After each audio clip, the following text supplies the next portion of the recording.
আমি সবসময় পাহাড়িদের এই যে সিদ্ধ খাবারগুলো দেখতাম, আর একটা খাবার হচ্ছে ওদের জনপ্রিয় খাবার বাঁশকুড়ুল। এটা দেখে আমি তো একবার আমাদের বাঁশবাগানে যে দেখি যে বাঁশকুড়ুল খাবো, আমার দেওর রান্না করছিল তেতো। তো পরে আমি পাহাড়িদের কাছে জানতে পারি, মানে আমার পরিচিত একজনের কাছে, ওরা বলছে যে আপনাদের দেশীয় বাঁশকুড়ুল না, এটা আমাদের পাহাড়ে পাওয়া যায় এক জাতীয় বাঁশকুড়ুল, সেটা হচ্ছে আমরা খাই। তো বাঁশকুড়ুল তো খাওয়া হলো না, তো আজকে ভাবলাম যে পাহাড়িদের মতো করে সিদ্ধ খাবারটা খাই, কারণ এটা আমাদের সাধারণ সবজি দিয়েই খাওয়া সম্ভব। আমি এখানে বরবটি, এই যে কলা সিম যেটাকে বলে, এটা নিয়েছি, পটল নিয়েছি, পেঁপে, আর মেয়ের জন্য আলু, আর আমি 4-5টা কচুরমুখিও দিলাম। আমি প্রেশার কুকারে দিচ্ছি যাতে তাড়াতাড়ি সিদ্ধ হয়ে যায়, কিন্তু আমি বুঝতে পারিনি প্রেশার কুকারে দেওয়াটা আসলে আমার উচিত হয় নাই, এটা করে বেশি সিদ্ধ হয়ে গেছে।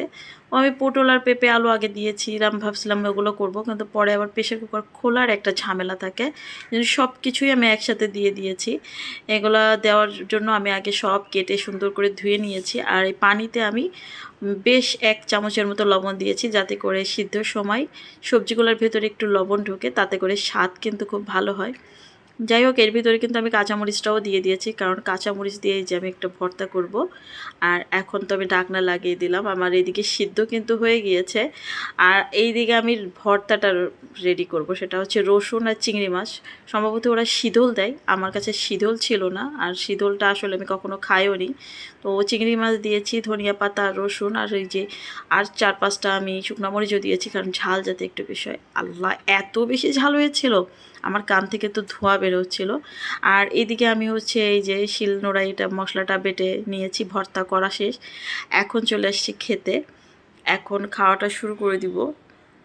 আমার এইদিকে ভাতটা নিচ্ছি অল্প করে, আমি ভেবেছিলাম সবটুকুই শুধু সিদ্ধ খাবো, কিন্তু হালকা ভাত না নিলে আসলে, আমরা যে বাঙালি যেহেতু, আর আমি তো ভাত প্রিয় মানুষ, আমার সব কিছুতে মনে হয় যে ভাতই ভালো, ভাতটা আমার জন্য সব থেকে মানে এত বেশি ভালো লাগে আমার কাছে।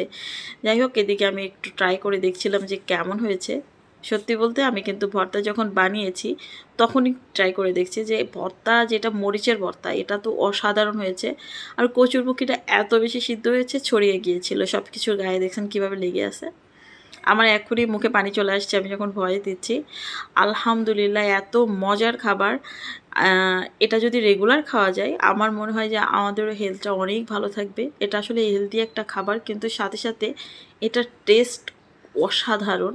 আমি পটলের ভর্তা খুব বেশি পছন্দ করি, কিন্তু সিদ্ধ খেতেও যে এত মজা লাগে, এটা আসলে বলে বোঝানোর মতো না। অনেক বেশি মজা, অনেক বেশি টেস্টি। আপনারাও চাইলে এভাবে করে খেতে পারেন, খেয়ে দেখতে পারেন। আসলে আমি এমনিই বলছি না, আসলেই খুব সুস্বাদু। এত সুস্বাদু সিদ্ধ খাবার হতে পারে জানলে আসলে আমরা মশলা ছাড়া খাবার এগুলো ট্রাই করে দেখতাম।